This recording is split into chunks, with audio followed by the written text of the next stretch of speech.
ക്യാൻസറിനെ കുറിച്ച് ഒരു വീഡിയോ ഉണ്ടാക്കണമെന്ന് ഞാൻ ഒരുപാട് കാലം കൊണ്ടേ ആലോചിച്ചുകൊണ്ടിരിക്കുകയായിരുന്നു. എല്ലാവർക്കും അറിയാമെന്നുള്ള കാര്യമാണ് ക്യാൻസർ.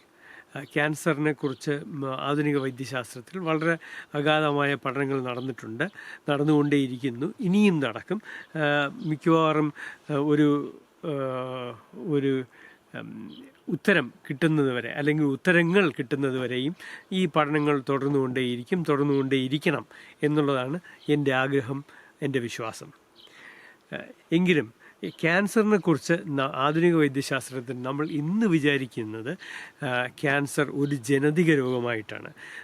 ജനിതകമായ കാരണങ്ങളാൽ DNA-യിൽ എഴുതപ്പെട്ട DNA-യിൽ രേഖപ്പെടുത്തിയിട്ടുള്ള കാര്യങ്ങൾ കൊണ്ട് വരുന്ന ഒരു രോഗമാണ് ക്യാൻസർ എന്നാണ് നമ്മളെല്ലാവരും വിചാരിക്കുന്നത്. അതനുസരിച്ചാണ് നമ്മൾ ചികിത്സകൾ ചികിത്സിക്കുന്നത്. എങ്കിലും ഇത് തന്നെയാണോ ക്യാൻസറിൻ്റെ ഉൽപ്പത്തി?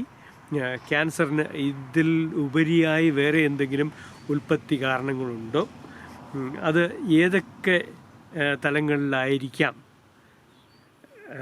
ക്യാൻസറിനെ കുറിച്ച് ആഴമായി ചിന്തിക്കുമ്പോഴത്തേക്ക് നമുക്ക് മനസ്സിലാവുന്നൊരു കാര്യമെന്ന് പറയുകയാണെങ്കിൽ, ക്യാൻസർ കോശങ്ങൾ എല്ലാം നമ്മുടെ സ്വന്തം കോശങ്ങൾ തന്നെയാണ്. അതിലടങ്ങിയിരിക്കുന്ന DNA, അതിൻ്റെ ജനിതക ഘടകങ്ങൾ എല്ലാം തന്നെ നമ്മളുടേതാണ്. എങ്കിലും എന്തുകൊണ്ട് ക്യാൻസർ ക്രമാതീതമായി പെറ്റുപെരുകുന്നു? അത് ഹോസ്റ്റ് അല്ലെങ്കിൽ അത് നമ്മളെ തന്നെ കാർന്നു തിന്നുന്ന ഒരു രോഗമായി മാറുന്നു.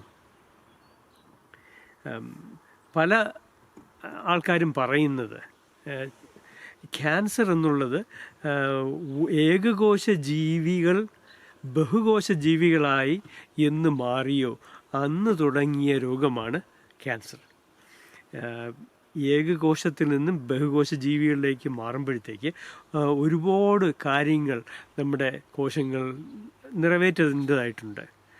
അതിൽ തന്നെ എങ്ങനെ അടുത്ത കോശങ്ങൾ പെറ്റുപെരുകുന്നു, ആ പെറ്റുപെരുകുന്ന കോശങ്ങൾ ഏതുവരേക്കും അത് പെറ്റുപെരുകാം, എന്തൊക്കെ ഫങ്ഷൻസ്, എന്തൊക്കെ പ്രവർത്തനങ്ങൾ ഈ കോശങ്ങൾ ചെയ്യണം, ഇതിൻ്റെ കൺട്രോൾ, ഇതിൻ്റെ നിയന്ത്രണം ആരുടെ കയ്യിലാണ്, എവിടെയാണ്?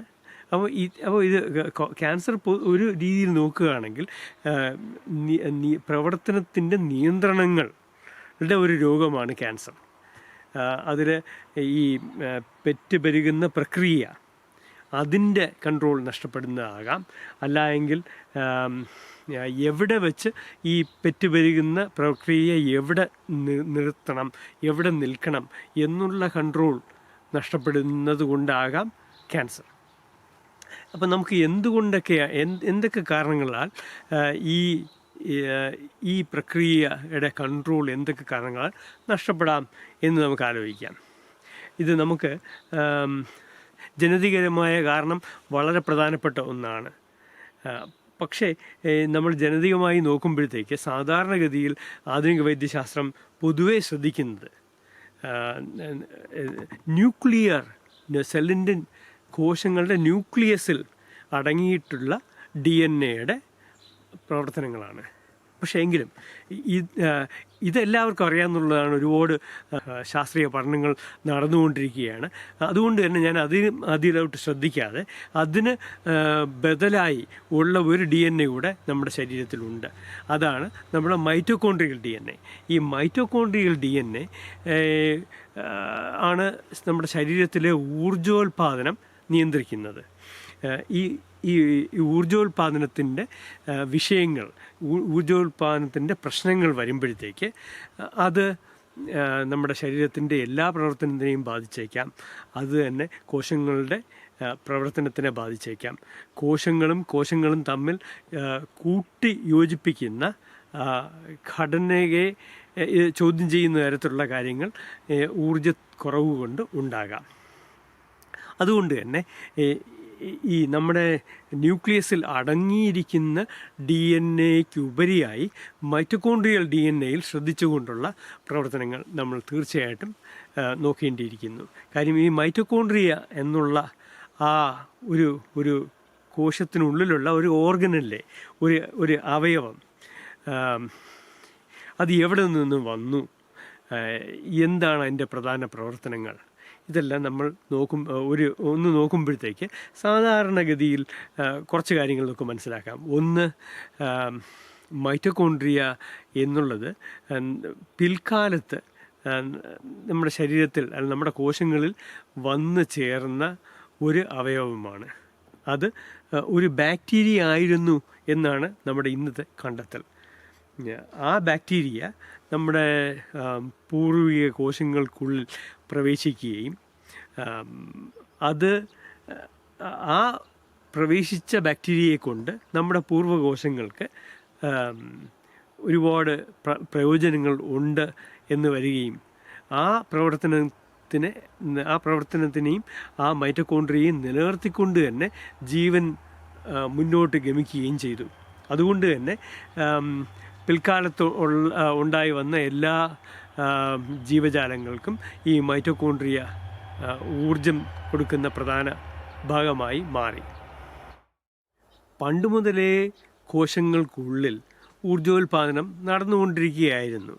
പക്ഷേ എങ്കിലും ഒരു കാർബോഹൈഡ്രേറ്റ് കണികയെ അല്ലെങ്കിൽ ഒരു കാർബോഹൈഡ്രേറ്റ് മോളിക്യൂളിനെ നമ്മുടെ കോശം കത്തിച്ച് ഊർജമാക്കുമ്പോഴത്തേക്ക് നമുക്ക് 2 ATP ആണ് കിട്ടിക്കൊണ്ടിരുന്നത്.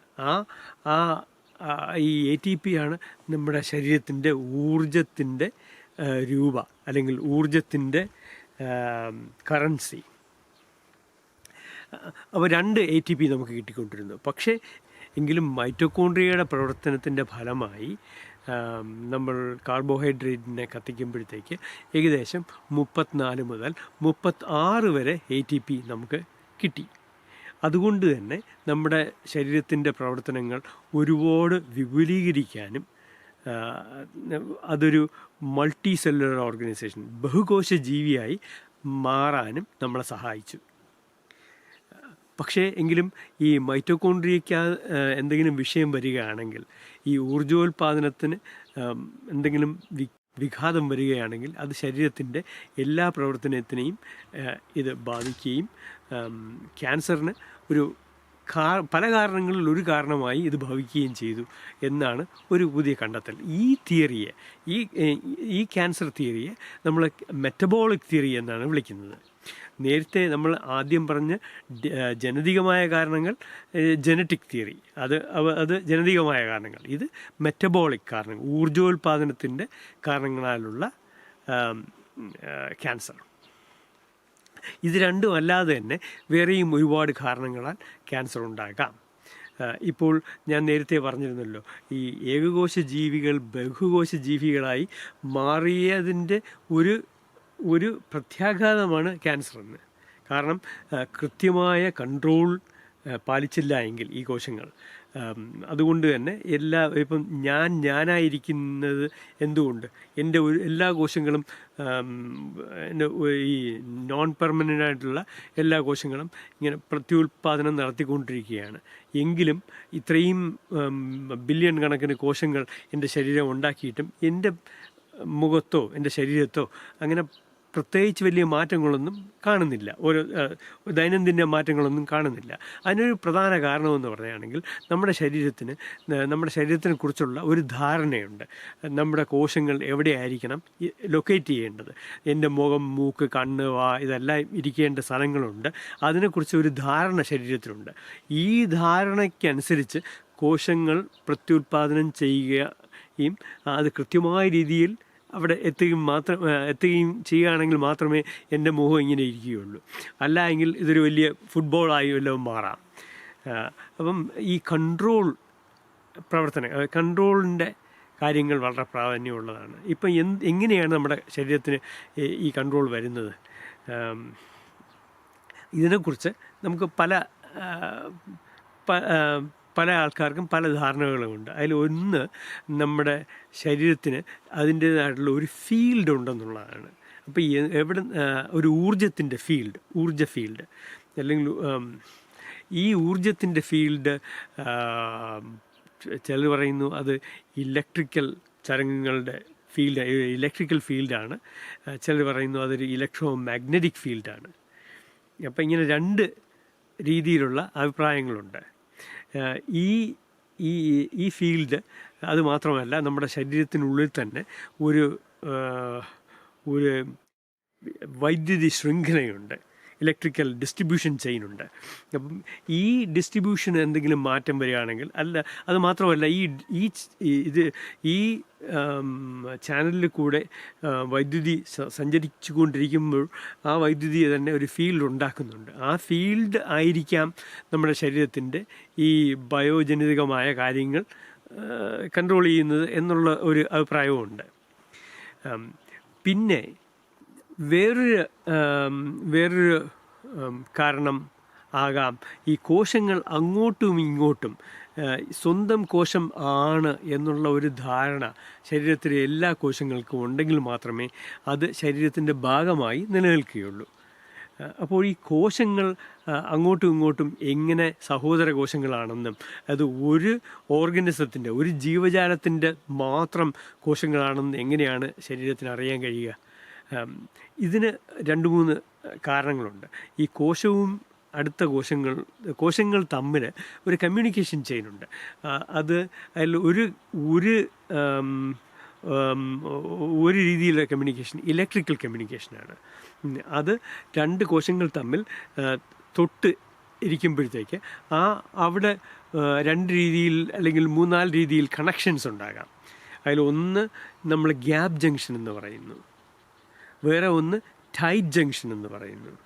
അപ്പോൾ ഇങ്ങനെ ഗ്യാപ്പ് ജംഗ്ഷൻസും ടൈറ്റ് ജംഗ്ഷൻസും കോശങ്ങളെ തമ്മിൽ ബന്ധിപ്പിക്കുന്നിടത്തോളം കാലം ഇരു കോശങ്ങളും, അടുത്ത കോശങ്ങൾ സഹോദര കോശങ്ങളാണെന്നുള്ള ധാരണ അങ്ങോട്ടും ഇങ്ങോട്ടും വരികയും അത് രോഗാവസ്ഥയിലോട്ട് പോകാതിരിക്കുകയും ചെയ്യാം. കാര്യം നമ്മൾ ഏത് ഏകകോശ ജീവികളുടെ കാര്യം നോക്കുകയാണെങ്കിലും ഓരോ കോശത്തിനും അതിന് പ്രത്യുൽപാദനം നടത്തണം, അതിന് അടുത്ത തലമുറയെ ഉണ്ടാക്കണം, അതിന് ആഹാരം വേണം, അതിന് വേണ്ട ഊർജം വേണം എന്നുള്ള ഒരു ധാരണയാണുള്ളത്. അതുകൊണ്ട് തന്നെ ഓരോ കോശവും ആ കോശത്തിന് വേണ്ടിയാണ് ജീവിക്കുന്നത്, സമൂഹത്തിന് വേണ്ടിയല്ല. മറിച്ച് ഒരു മൾട്ടി സെല്ലുലാർ ഓർഗനിസം, ഒരു ബഹുകോശ ജീവിയെ സംബന്ധിച്ചിടത്തോളം ഓരോ കോശവും, അതിൻ്റെ ഓരോ അംഗങ്ങളായിട്ടുള്ള ഓരോ കോശവും ഓരോ കോശത്തിൻ്റെ സ്വന്തം കാര്യം മാത്രമല്ല, അടുത്തുള്ള കോശങ്ങളുടെയും ആ ഓർഗനിസത്തിൻ്റെ, ആ ജീവജാലത്തിൻ്റെ എല്ലാ കോശങ്ങളുടെ കാര്യവും ഒന്ന് കണ്ണുവയ്ക്കുകയും വേണം, ഒന്ന് ശ്രദ്ധിക്കുകയും വേണം, അതിനെക്കുറിച്ച് ഒരു ധാരണയും വേണം. അല്ല എങ്കിൽ അത് അങ്ങോട്ടും ഇങ്ങോട്ടും ശത്രുക്കളായി മാറാം. അങ്ങനെ എന്തെങ്കിലും കാരണവശാൽ കോശങ്ങൾ ശത്രുക്കളായി മാറുന്ന ഒരവസ്ഥയും ക്യാൻസറായി മാറാം. ബാക്കി ഇനിയും ഒരുപാട് കാര്യങ്ങൾ ക്യാൻസറിനെ കുറിച്ച് നമുക്ക് സംസാരിക്കാനുണ്ട്. അത് അടുത്ത വീഡിയോയിൽ ഞാൻ അവതരിപ്പിക്കാൻ ശ്രമിക്കാം. എല്ലാവർക്കും നമസ്കാരം.